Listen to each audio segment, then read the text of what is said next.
ажлахтаа болоод хүний хүрээлэн бүр орчны эрх зүйн тэтгэврийн харилцан хамаарлын талаар мэдээлэлч бидтэй санал зөвшөөрөх юм аа. Нүүбийн хүний хүрээлэн бүр орчны асуудал тусгай John Knox 1984-нд Rice их сургуулийн эдийн засгийн агентлаг чиглэлээр бакалаврын зэрэг 1987 онд Стэнфордын хуулийн сургуулийн хууль зүйн докторийн зэрэг хамгаалсан байна. Хүний эрх хамгаалагчдын талаарх тунхаглал эмэгтэйчүүдийн эсрэг хүчирхийллийн тунхаглал хүрээлэн орчны чиглэлээр хамтын ажиллагааны Хойд Америкийн хэлтсээр зэрэг байрны бичвэрийг боловсруулахад гар орж байсан байна. Түүнчлэн 1998 онд профессор болсноос хойш Америкийн нэгдсэн улсын хүрээлэн орчны хамгаалах газрын нэрд үндэсний зөвлөх хорооны дарга олон улсын хүрээлэн орчны эрх зүйн төвд орон тооны ус зөвлөхөөр ажиллах зэргээр олон улсын болоод үндэсний олон байгууллагад ажиллаж зөвлөж иржээ. Ингээд өнөөдрийнхөө энэ лекцээр хүний эрх хүрээлэн орчны эрх зүй мөн тэдний харилцан шүтэлцээний сэдвээр онж ярих юм. Та бүхэнтэй санал бодлоо чиглэлээр солилцох болно. Та бүхнийг энэ лекцийн ажиллагаанд зөвхөн оролцож тусгай идэвхтэй санал бодлоо чиглэлээр солилцсон хэлэвчэнэ. Ингээд баярлалаа. Ингээд ноён John Knox гэдэг За та бүхний өнөөдрийн амар амгалан айлтгая. Би танхимд лекц уншихтаа одоо их таатай байна. Намайг одоо хүлээж авч уулзаж хүний эрхийн комиссийн зүгээс хийж байгаа ажлын талаар танилцуулсан явдал баярлалаа. Та бүхэн ойлгосон баха түрүүн одоо Ганбаяр даргын танилцуулгаас би нэгдсэн үндэсний байгууллагын хүний эрх байгаль орчны хүрээлэн буй орчны чиглэлийн одоо асуудал хариуцсан тусгай илтгэгч юм байнамаа. Тэгээд өнөөдөр та бүхэнтэй нэгдсэн үндэсний байгууллагаас хүний эрх байгаль орчны чиглэлээр одоо хийдэг хариуцсан одоо ажлынхаа талаар та бүхэнд товч танилцуулна. Би одоо хүний эрхийн нэгдсэн түгээмэл тунхаглалын тухай одоо нөөбөөс гаргасан 1948 онд гаргасан хүний эрхийн түгээмэл тунхаглалын талаар бол одоо хэлмээр байна. Энэ хүний эрхийн түгээмэл тунхаглалд хүн одоо амьд явах эрхтэй, эрх чөлөөтэй байх эрхтэй, тэгш хийсэн хөдөлмөрийнхаа одоо төлөө тэгш одоо цалин хөлс авах эрхтэй гэсэн ийм одоо үндсэн эрхүүдийг бол тунхаглан зарласан. Хэдийгээр үндсэн одоо хүний эрхийн зарчмуудыг бол тунхагласан мөртлөө яг эрүүл одоо орчинд хүн одоо амьдрах, аж төрөх ийм одоо эрхтэй гэдгийг бол тусгайлан онцгойлон бол заагаагүй байгаа юм л да. Эхний одоо тэр хүний эрхийн 48 оны тунхаглал энэ чухал баримт бичгийг одоо үндэслэн гаргасан одоо үүсгэн санаачилж гаргасан хүмүүсүүд бол энэ онцгой одоо эрхийн талаар бол мартсан гэсэн үг одоо алдахч биш юм аа. Хэрэг дээр 48 он гэдэг маань бол энэ одоо анх хүний эрхийн түгээмэл тунхаг одоо гарч ирсэн тэр он жилүүд бол энэ байгаль орчны байдалд бол ерөнхий ноцтой одоо өөрчлөлт гарахаас одоо өмнөх үед бол гарч ирсэн баримт бичиг юм л да. Хүний эрхийн түгээмэл тунхаглал маань бол хоёр одоо бас үндсэн баримт бичгийн их бол болж ирсэн. Тэр хоёр баримт бичигт ч гэсэн одоо энэ эрүүл орчинд одоо аж төрөх эрх гэдэг маань бол тусгадаг байсан. Хэдий тийм боловч нийт одоо дэлхийн одоо бусад улс орнууд бол энэ эрүүл орчинд бол хүн аж төрөх одоо эрхтэй гэдэг энэ заалтыг бол өөрийнхөө үндсэн хуульд тусгасан байдаг. Тухайлбал одоо нийт дэлхийн одоо 90-д оронд бол энэ үндсэн хуулинд тусгагдсан байна. Энэ дотроо бол Монгол орн үндсэн хуулиндаа энэ асуудлыг тусгажээ. Ямар нэгэн байдлаар ер нь энэ асуудал бол тухайн бүс нутгийн одоо олон улсын бичиг баримтуудад эсвэл одоо тэр тухайн орны одоо эрх баримт бичгүүдэд бол эрүүл орчин бай одоо хүний эрх гэдэг энэ концепц бол тусгадаад явсан байдаг юм аа. 1994 онд хэсэг шинжээчид эрдэмтэд нэгдсэн үндэсний байгууллагын баримт бичгүүдэд энэ эрүүл орчнын тухай хүний эрхийн энэ зарчмыг бол тусгая гэсэн юм саналыг бол гаргаж тавьсан. Энэ саналыг бол гаргаж тавьж нэгдсэн үндэсний байгууллагын олон байгууллагууд хэлэлцсэн боловч хүний эрхийн комиссн энэ асуудлыг бол хүлээн авахасаа түтгэлзэж байсан. Хүний эрхийн төлөө тэмцэгчид бол энэ зөвтгөлтнүүд энэ асуудлыг урагшлуулан хөөцөлдөж тэр ажлаа бол өргөжлүүлэн хийж ирсэн юм аа. Тэгээд энэ асуудлуудаа хүний эрхийн байгаль орчин хүний эрхийн чиглэлийн зөрчлүүдийн асуудлыг маш өндөр хэмжээнд тухайлбал олон улсын трибуналууд, гэрээний байгууллагууд түнчлэн тусгай илтгэгч нарын анхааралд энэ асуудлыг хандуулсан. Энэ хөдөлгөөн өрн суур, эрч хүчийн авсаар бол хүний эрхийн амьд явах эрх, эрүүл орчинд аж төрөх эрх гэдэг энэ хоёр эрхтэй уялдан зохицуулагдаж хүний эрх байгаль орчин хүний эрх гэдэг энэ концепц маань бол хүлээн зөвшөөрөгдөж эхэлсэн юм аа. Миний бие бол 2012 онд байгаль орчин хүний эрх хүрээлэнгүй орчны тусгай илтгэгч гэсэн ийм үүргийг бол хүлээж ажил үүргийг бол хүлээгээд энэ мандаттай болсон. Өнөөдөр ингээд миний энд Монгол ирж байгаа энэ ажил маань бол бас миний энэ тусгай илтгэгч гэсэн энэ статустай бол холбоотой хэрэгжиж явж байна гэдэг нэг гэрч юм байнамаа, илрэл юм аа. Энэний гаргалгаа бол үр дүн бол юу вэ гэхээр зэрэг хүний эрх байгаль орчноос хамааралтай юу, байгаль орчин, хүрээлэн орчин хүний эрхээс хамааралтай юу гэдэг ийм асуулт гарч ирж байна энэс. Байгаль орчинд учруулж байгаа хор хөнөөл, байгаль орчинтойгоо зөв бусаар харьцаж байгаа энэ бүх асуудал нь бол эргээд хүнийг эрүүл орчинд амьдрах энэ эрхийг нь бол шууд зөрчиж байна гэж үзэж байна. Шууд нөлөөлөлт байгаа хэдий ч бас шууд бус нөлөөлж байгаа асуудал байна. Жишээлбэл байгаль орчны өөрчлөлтийн асуудал дулаарл Монгол орн бол энэ байгаль орчны өөрчлөлтийн нийт дэлхийд даяар явагдаж байгаа энэ хандлагын хамгийн их өртөж байгаа орнуудын нэгэнд тооцогддог юм аа.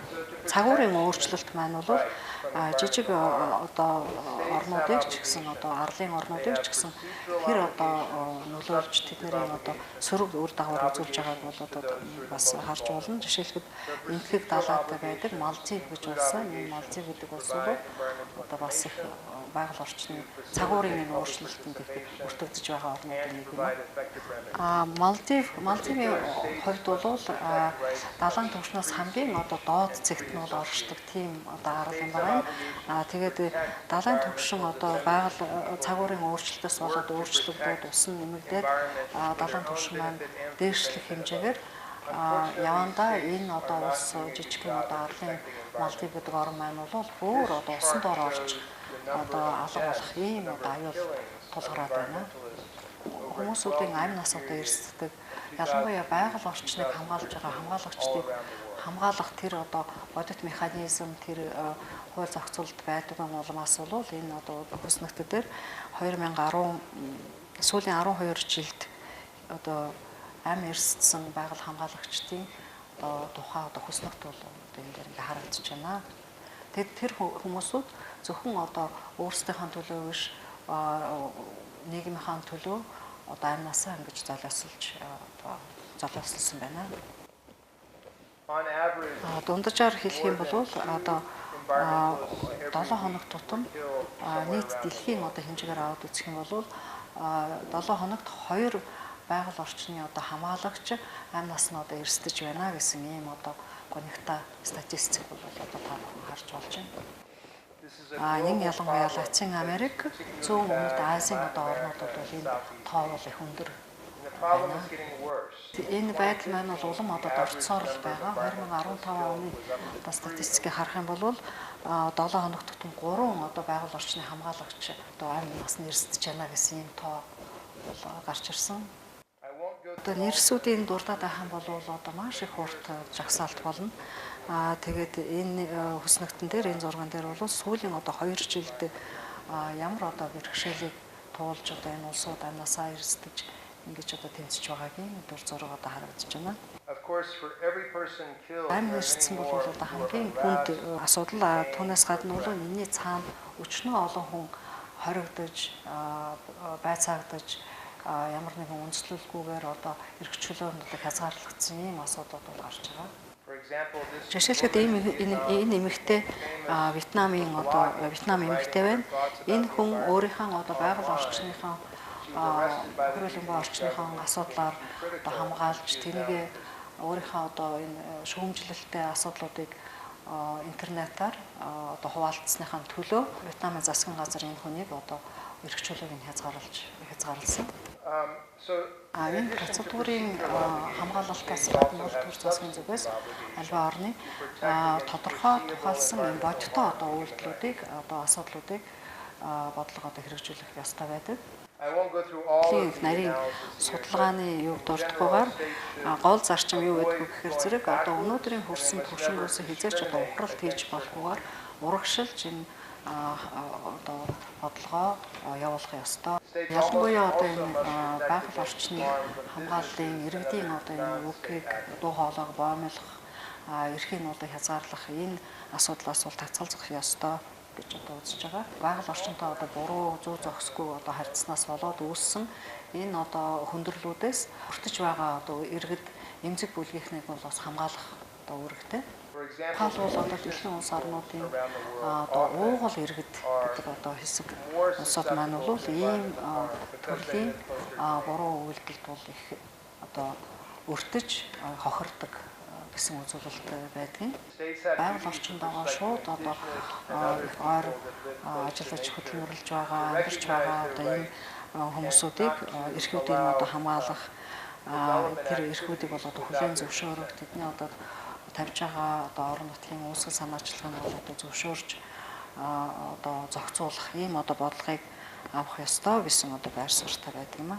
2015 оны 3 сард би нөгөө 2012 онд би тусгай хэлтгэгч статус бол авсан гэж хэлсэн. 15 онд бол миний энэ одоо эрхийг маань бол бас нэгдсэн үндэсний байгууллага сунгасан.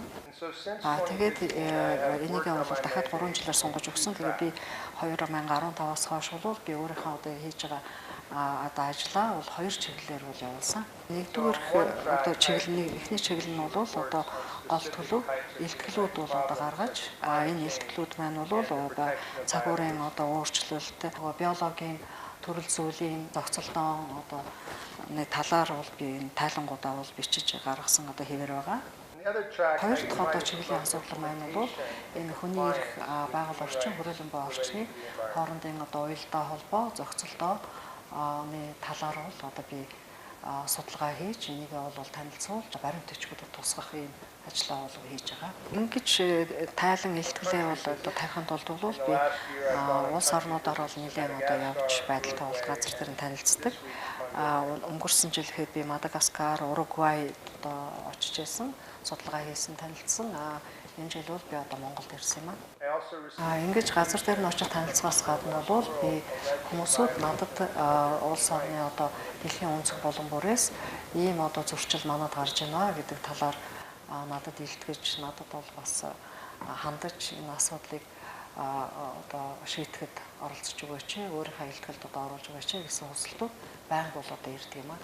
Би өөрийнхөө одоо энэ эрх мэдлийн хүрээнд энэ бүгдийг судлаад энэ тавих ёстой асуудлаа бол би тухайн одоо улс орны засгийн газар төр эрх бүхий байгууллагуудад бол зөвлөмжийн хэлбэрээр тэдэнд одоо ойлгуулж таниулах, мэдүүлэх хэлбэрээр би бол одоо ажилладаг. Хэдийгээр би тэр ийм байдлыг одоо өөрчилж ийм шийдвэр гаргаа гэж би тушааж чадахгүй ч гэсэн би энэ зөвлөмжөөрөө өөртөө байгаа одоо эрх мэдлийн хувьд би ажилладаг. Тэгээд Монголд одоо миний хийж байгаа энэ айлчлал, энэ хийж байгаа ажлынхаа одоо энэ хүрээнд бол би тайлан одоо гаргана. Олон чиглэлээр одоо судалгаа хийж олон хүмүүстэй уулзаж танилцж байгаа. Тэгээд энэ тайлан маань бол хүний эрх байгаль орчин гэсэн ийм одоо сэдвээр яг Монгол орны одоо тухайд бол илтгэл тавих хийх юм аа. Энэ ээлтгэлээ бол би одоо нүүбийн хүний эрхийн хороонд бэлтгэж тавина. 18 оны 3 сард энэ ээлтгэл маань бол олон нийтэд бол хүртэх болно. Ер нь бол зөвхөн миний ээлтгэлүүдийг энэ нэгдсэн үндэсний байгууллагын хүний эрх байгаль орчны чиглэлээр ер нь хүний эрхийн одоо чиглэлээр бас мэдээ материал одоо хийж байгаа ажлын талаар танилцах хүсэх бол манай одоо вебсайт одоо миний вебсайт руу орж үзээрэй гэдгийг бол одоо уриалах байна.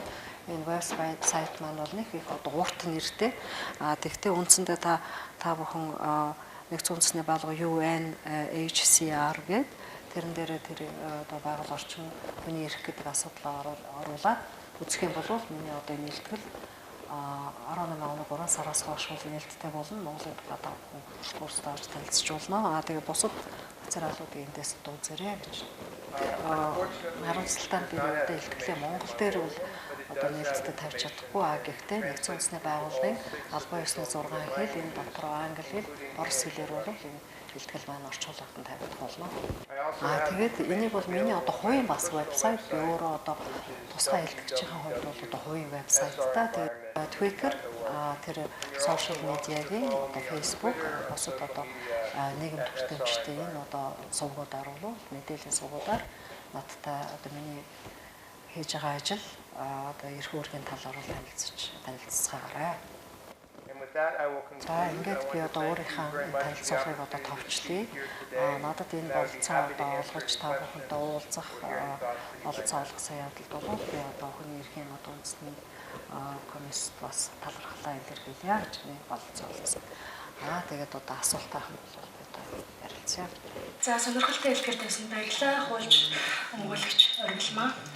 Тэгээд Ноксгоогоос яг нөгөө Монголд судалгаа хийж байгаа гэж тэгээд яг хууль эрх зүйн орчны талаар судлах гэж байна уу? Одоо байгаа тэр асуудлуудын талаар судлах гэж байна уу? Одоо юу нь яг судалгааных нь хүрээ цаав нь юу ах вэ? Дээрэс нь одоо миний одоо уншиж судалснаар бол манай Монголын ашиг төлөвлөлийн болон байгаль орчин нөлөөлөх байдлын үнэлгээний тухай хууль энэ төр бол нэлээд тийм орондоо зөрчилтэй байдаг.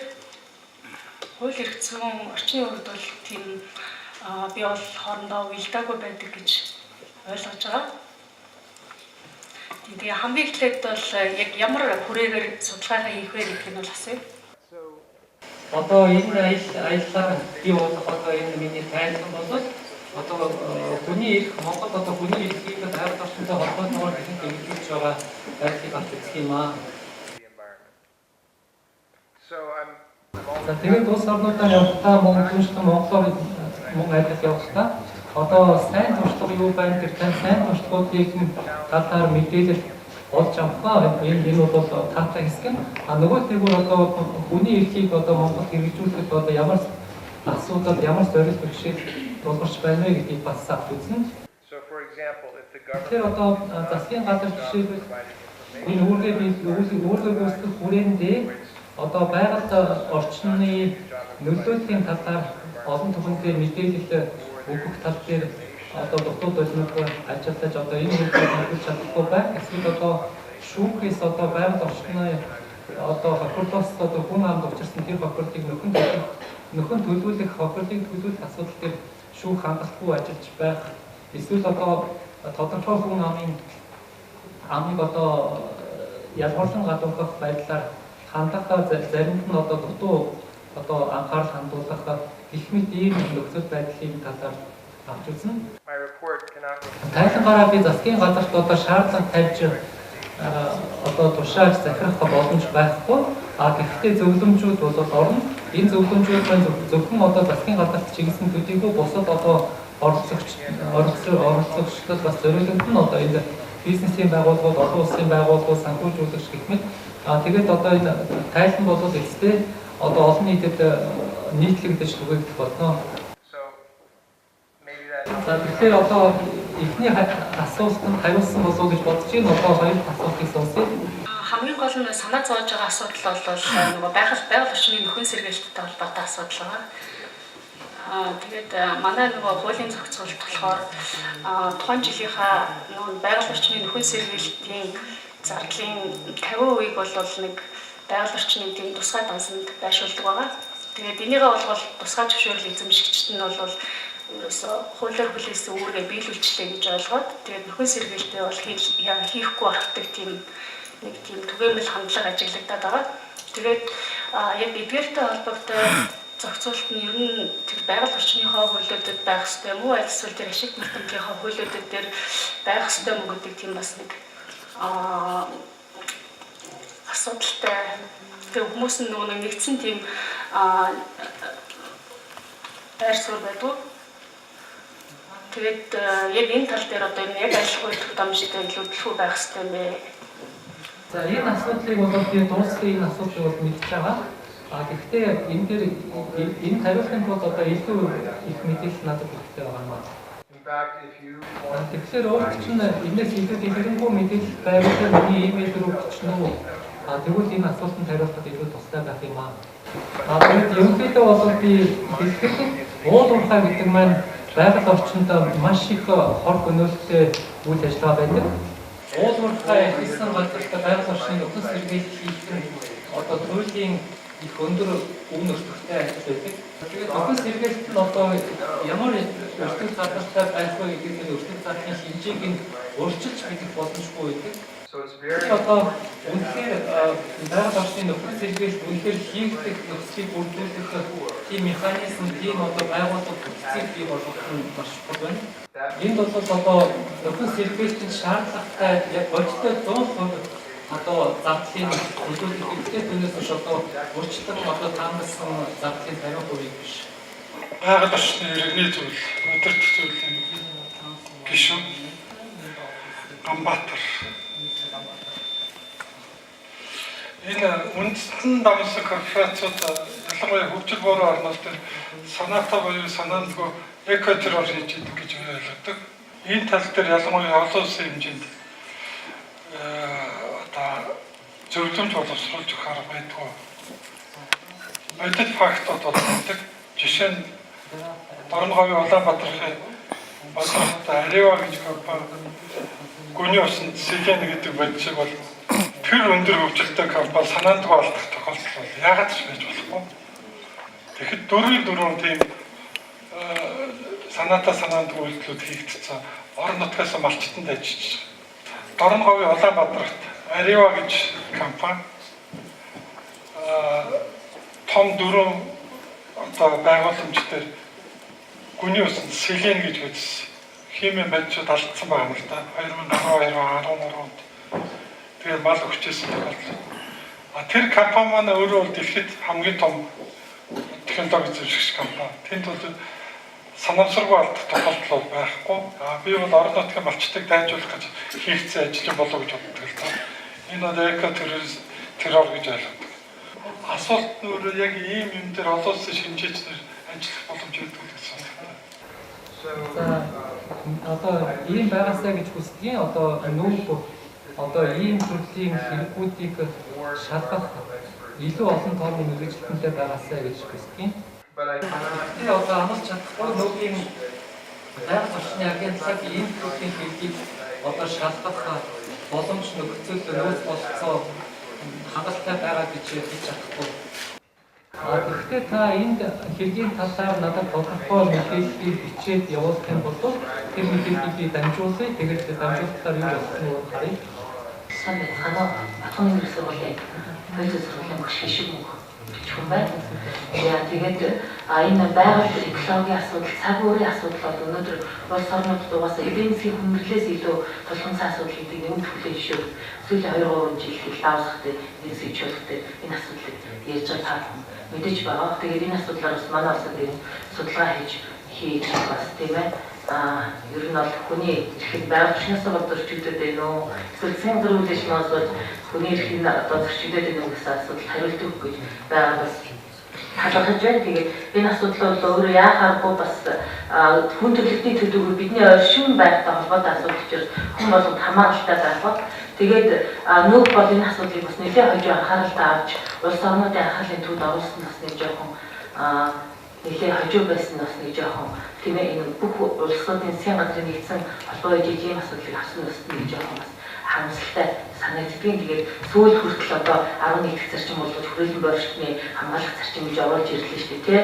Гэтэл одоо аль хэдийнэ одоо энэ хөгжиж буурай хөгжилтэй улс орнуудад одоо тэр өндөр хөгжилтэй улс орнуудын компаниуд нь ороод байгаль орчны сүйтлээд ч юм уу одоо тэгээд ямар нэг байдлаар одоо эдемцийн төрөлтөөр ингээд хийж гисэн байна. Манайд ч гэсэн одоо тэрний илэрлүүд нэлээдгүй байна. Тэгээд ер нь нүүб сүүлийн үед ер нь гишүүн орнууд руугаа зохион байгуулалтаагаар ийм байгаль орчин цагуурийн өөрчлөлттэй холбоотой ер нь ийм цаашид тийм ээ бодлогын хүрээнд авч хэрэгжүүлж байгаа ямар ажлууд байна вэ? Энэ талаар бас мэдээлэл өгөөч.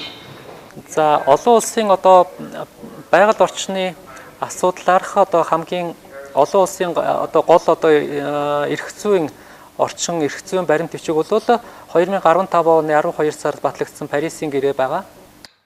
За тэгээд энэ гэрээний хүрээнд улс орон бүхэн одоо тийм улс орон бүхэн дэлхийн дулаалд оруулж байгаа, дэлхийн дулаалд хүргэж байгаа өөрийнхөө хувь нэмэр өөрсдийнхөө хувь нэмрийг бууруулах үүрэг хүлээж байгаа. Түүнчлэн одоо Парисын гэрээний хүрээнд олон улсын уур амьсгалын санхүүжилтийн механизмыг баталсан. Тэгээ 2020 он хүртэл өндөр хөгжилтэй орнууд одоо энэ чиглэлээр энэ уур амьсгалын санхүүжилтэд зориулж 100 мянган тэрбум Америк доллар хандивлах үүрэг хүлээсэн. Тэгээд тэдгээр улсууд одоо үнэхээр энэ үүргээ биелүүлэх нь үгүй юу гэдгийг харъя. Ногоон уур амьсгалын сан гэх зэрэг энэ санхүүгийн механизмуудаар дамжиж маш их мөнгө урсаж гарах юм байна гэдэг нь бол одоо ойлгомжтой болж байна. За тэгээд өнгөрсөн 7 хоногт энэ ногоон уур амьсгалын сан Монголд одоо зориулж одоо хөрөнгө зарцуулах боломжтой тухай зарласан. Түүнчлэн уур амьсгалын өөрчлөлтөд дасан зохих сан гэж бас байгаа. За тэгэхээр уур амьсгалын өөрчлөлтийн талаар одоо дасан зохицох түүнийг нөлөөллийг бууруулах чиглэлээр хөгжиж байгаа орнуудад туслах одоо хэд хэдэн ийм санаачлага байгаамаа гэдгийг хэлье. Энэ баян орнууд одоо ядуу орнуудад уур амьсгалын өөрчлөлтийн нөлөөлөлтөд тэмцэхт нь хэрхэн туслах одоо энэ үүргийг хэрхэн биелүүлэх нэ гэдгийг одоо харах одоо цаг хугацааны асуудал байна.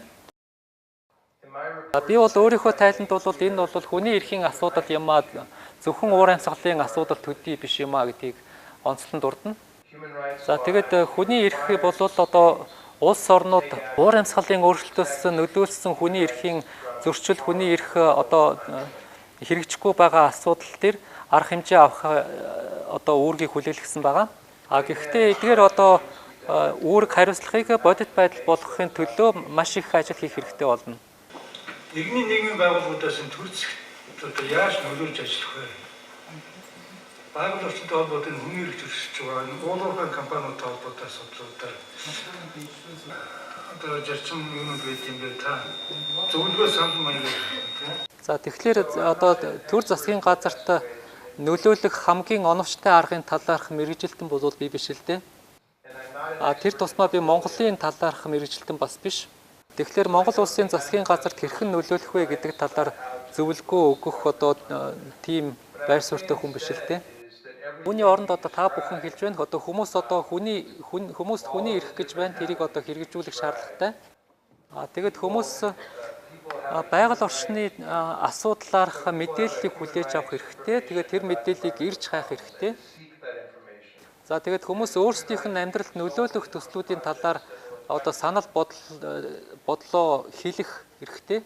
Тэгээд хүмүүс одоо өөрсдийнх нь эрх ашгийг хохироож мэдэх тэр төслүүдийн эсрэг одоо эсрэг саналаа хэлэх, тэгээд эвлэлдэнд нэгдэх, жагсаалт цуглаан хийх гэх зэрэг эсэргүүцлээ илэрхийлэх хэрэгтэй.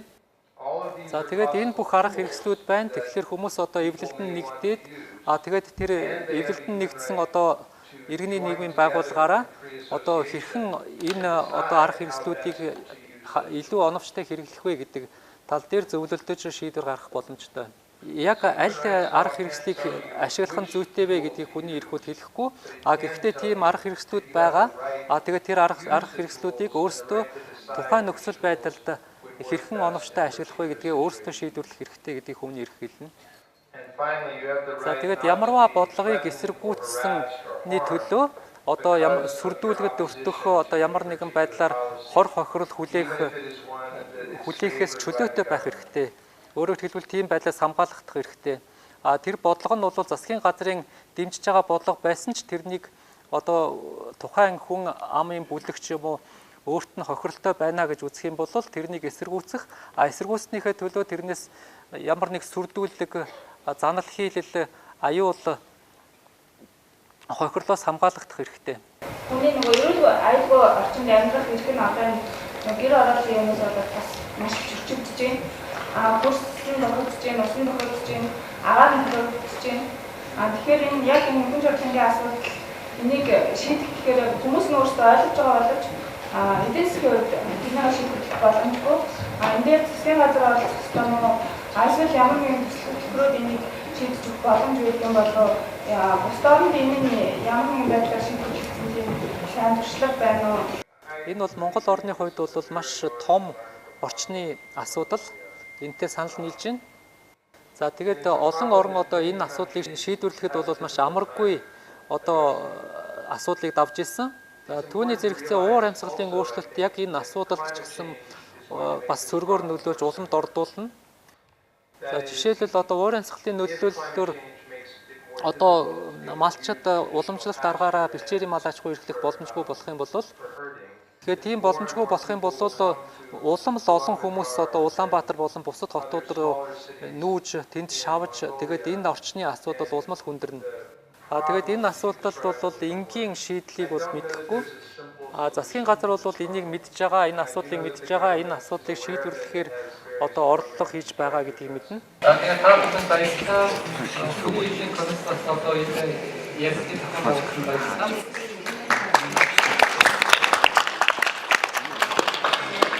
Гэрчүүд үстэй байгууллагын хүний хүрээлэн орчны асуудал хариуцсан тусгай эдгэгч ноён Джон Хокс Монгол улсад айлчилж за хүний хүрээлэн орчны